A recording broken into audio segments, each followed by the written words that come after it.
और अभी आपको बताते हैं हमास के 5वीं रोज भी बड़ी जंगी पेशरफ्त, कई अहम इलाकों में पेशकदमी। रॉकेट्स की बारिश से इसराइल परेशान। अब तक 14 अमरीकी शहरियों समेत इसराइली हलाकतों की तादाद 1200 से तजावुज कर चुकी है। 250 से ज़ायद अफराद जख्मी हैं। इसराइली हुक्काम ने हलाकतों में इजाफे का खदशा जाहिर किया है। इसराइल हमास के खिलाफ ज़मीनी कार्रवाई की तैयारी में लग गया है।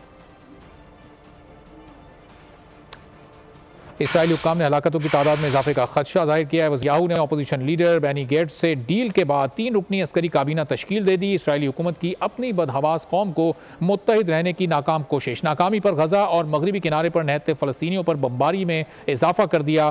फ़लस्तीनी अथॉरिटी ने कहा है कि इसराइली बमबारी में 1055 फ़लस्तीनी शहीद हो चुके हैं। हमास की 5वीं रोज़ बड़ी जंगी पेशरफ्त हुई है। कई अहम इलाकों में पेशकदमी की गई है। रॉकेट्स की बारिश से इसराइल परेशान हो गया। अब तक 14 अमरीकी शहरियों समेत इसराइली हलाकतों की तादाद 1200 से बढ़ गई।